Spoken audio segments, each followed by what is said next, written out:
So I recently had a friend ask me, will you ever be done? I think we are the type of people who will be decluttering the rest of our lives.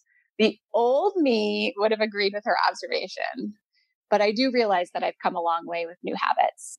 I've stopped the flow of incoming items by processing mail before I walk upstairs, and I've become a mindful shopper. Cleaning once was a chore for me has now become a meditative practice.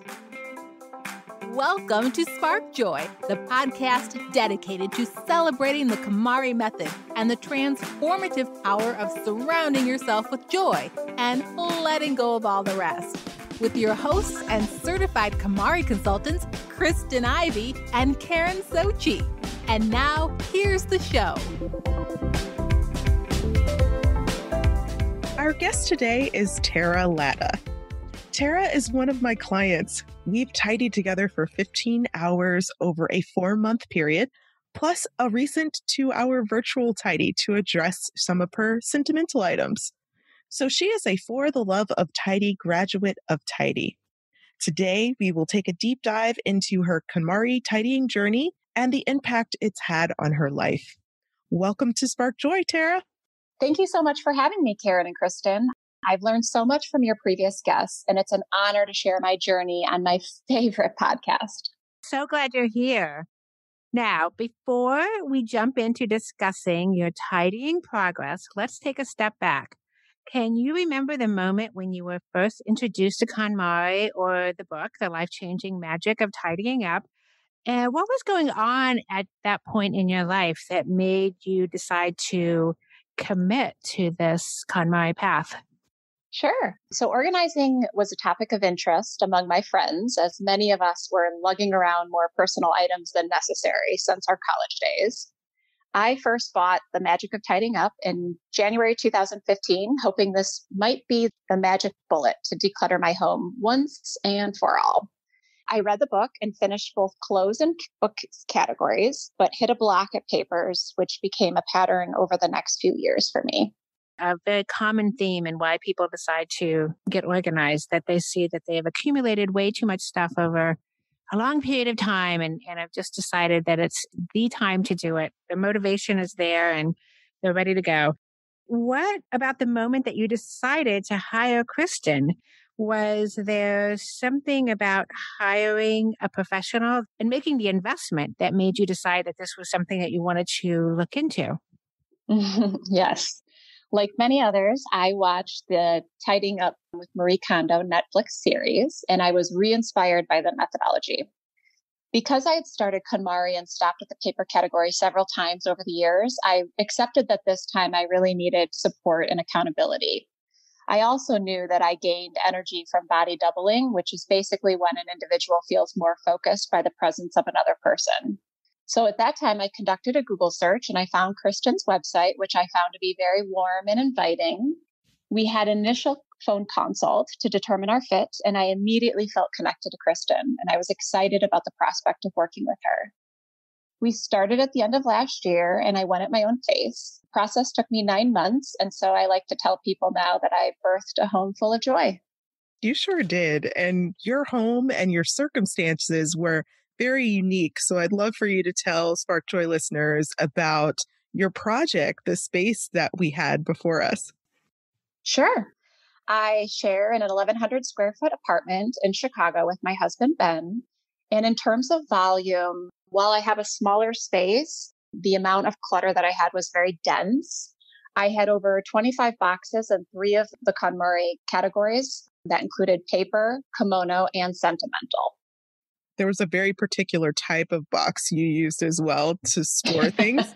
I believe you were moving some things in from a storage unit as well into your space, right? That's right. Yep. I initially thought I was going to have you come over in the storage unit, but ultimately decided to move and then face my stuff within the home after the move. And so that turned out to be the best method for me. That's really the best way to do it. And I will link your boxes in the show notes because I know you love them so much. And they were really a way to kind of tidy the work in progress, so to speak. And you stacked them so nicely as we made decisions. I do love those boxes. Well, I can't wait to see what they look like as well. One of the things that we always talk about here on the show is this idea of starting with a vision, which of course is the first thing you do in KonMari. Is you have a vision for living your best life going forward. And that consists of all of the goals that you have for your ideal lifestyle and what you want your environment to look like. So Tara, for you, what did those goals and what did the vision look like for you in your home? Well, to help determine my goals and vision, I completed the Visualizing Your Best Life section in Kristyn's Tidy Home Joy Journal. And what I learned was my ideal day in the life included taking a walk and making fresh meals, deeply listening and connecting with friends and family, and traveling lightly with no physical or mental burden. And spoiler alert, I'm able to do all of those things today. Wow, that's amazing.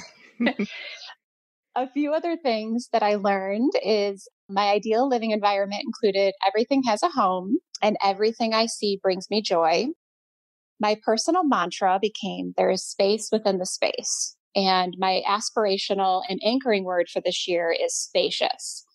I often ask myself to this day, does this feel or look spacious? That's a great jumping off point for all the decisions that you made moving forward.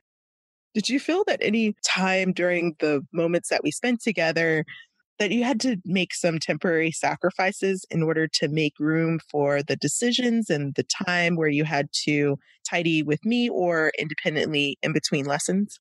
Mhm. Personally, I needed to reframe my assumptions of what to keep.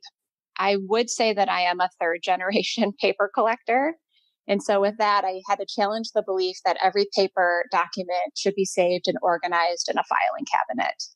Once I embraced this new way, it really was incredibly freeing to release all of the unnecessary paper I'd been hanging on to for many years.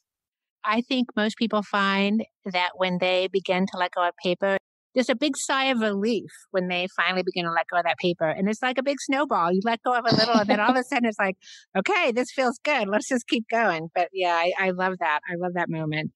But along with all of the motivation and hard work and successes along the way, there are often times when people have moments when they just feel like giving up because it's just so much and it's hard work. Did you have times like that while you were going through the process? Absolutely.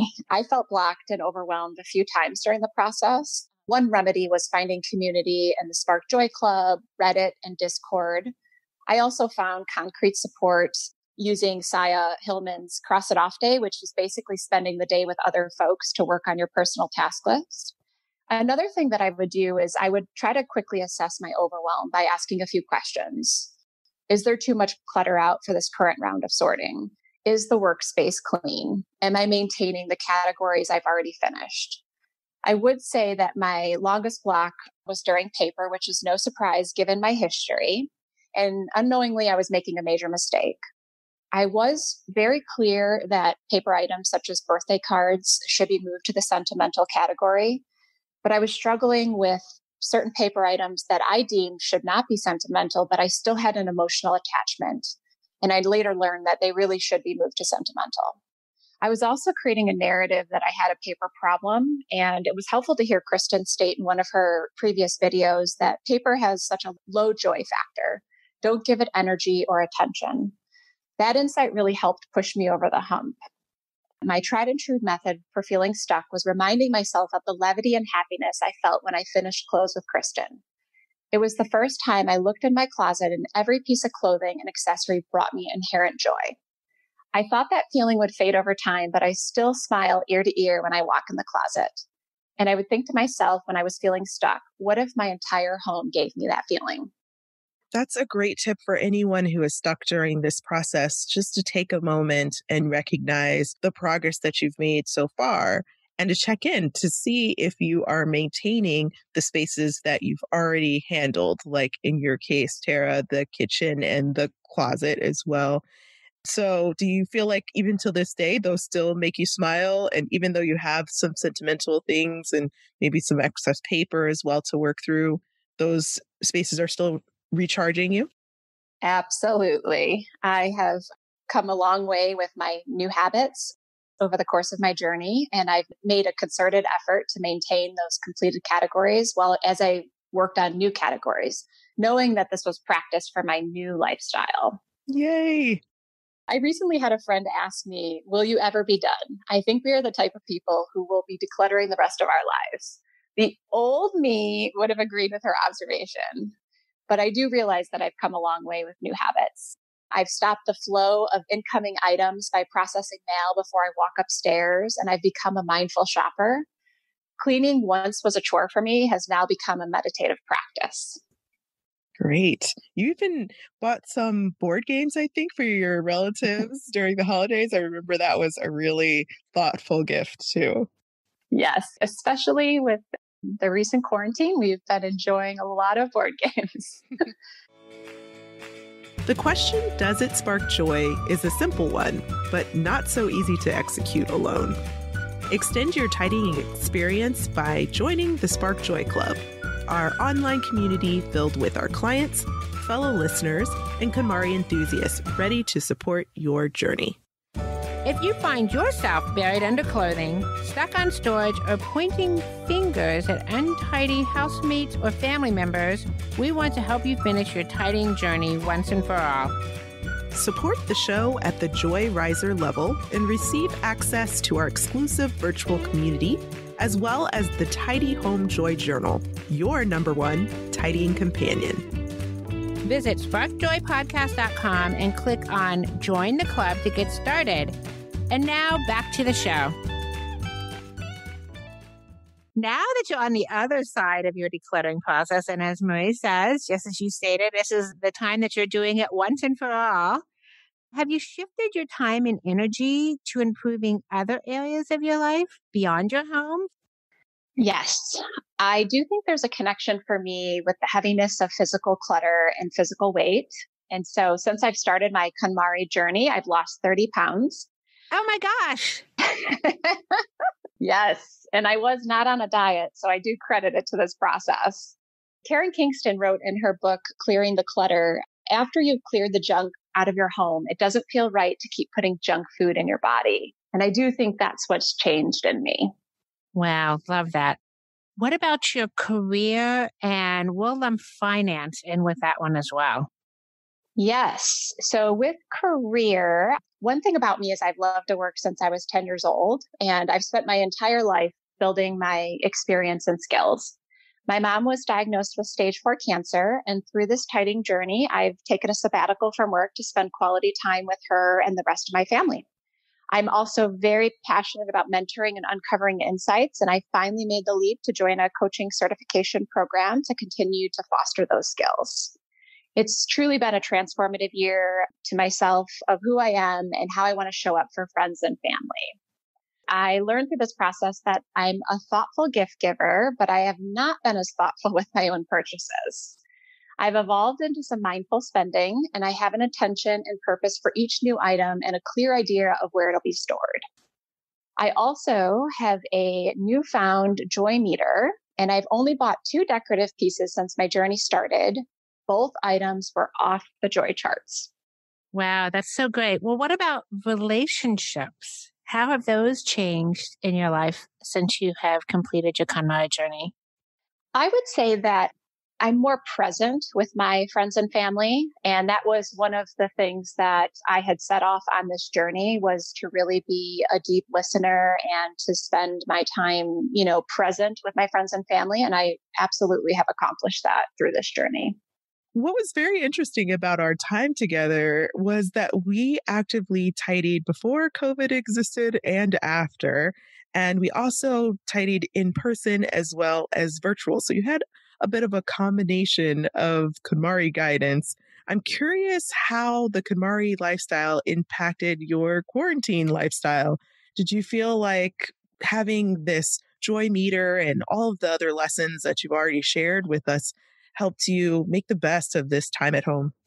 Yes, it couldn't be a better time to do the KonMari journey this year, to be quite honest, because of the fact that, most of us are quarantining at home.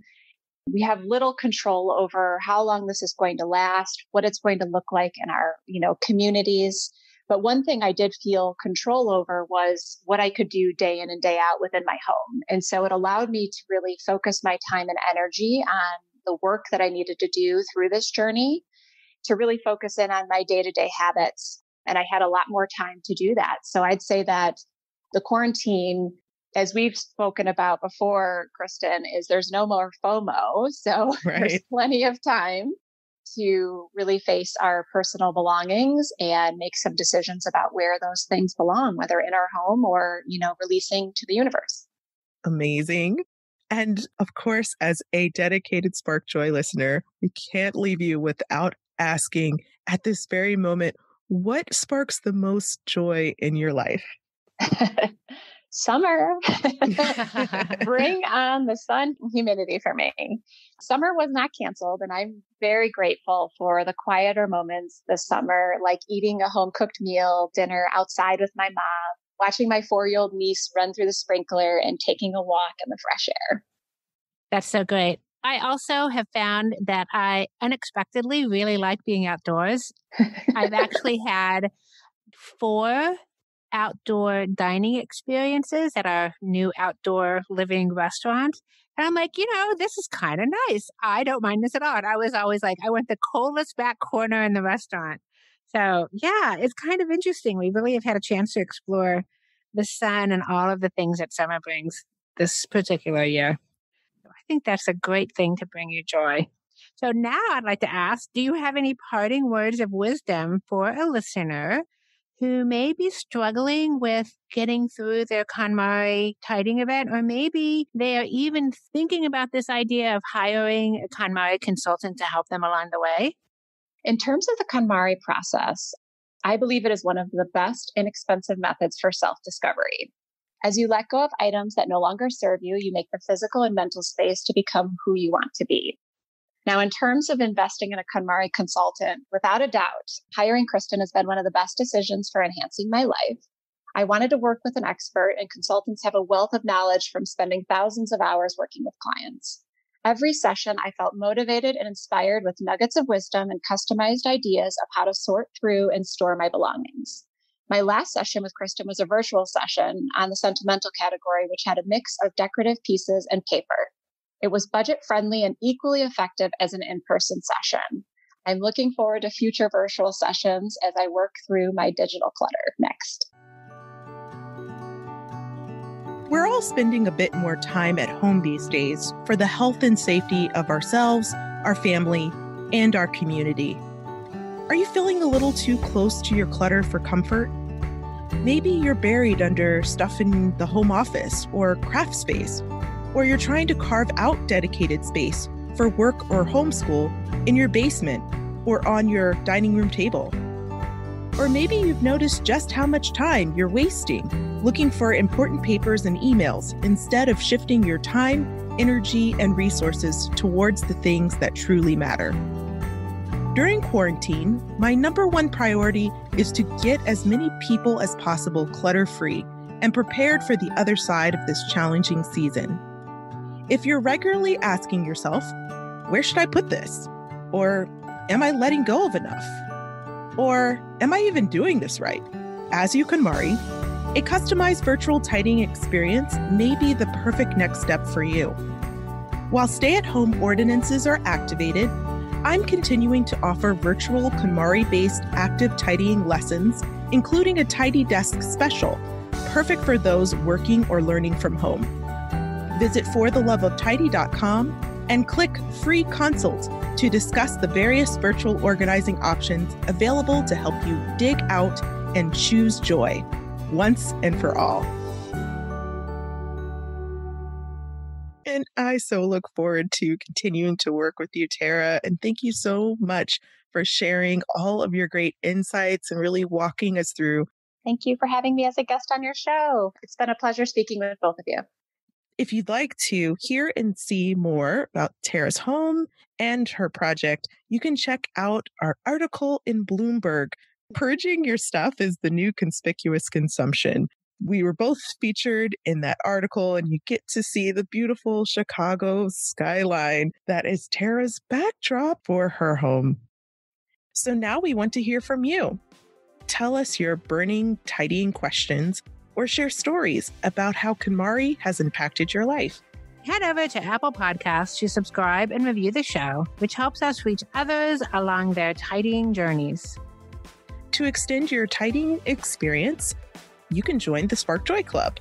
Visit sparkjoypodcast.com and click Join the Club to become a member of the Spark Joy community, or join us on Facebook, Instagram, and Twitter. Thanks for tuning in, and we hope your day sparks joy.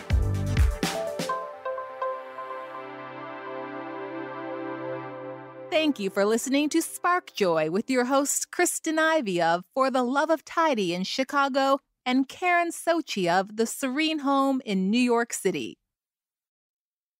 Spark Joy, the podcast, is not endorsed by or affiliated with KonMari Media, Inc. The opinions expressed on this episode represent the views of the co-hosts and guests alone and do not represent the corporate position of KonMari Media, Inc. or the KonMari consultant community.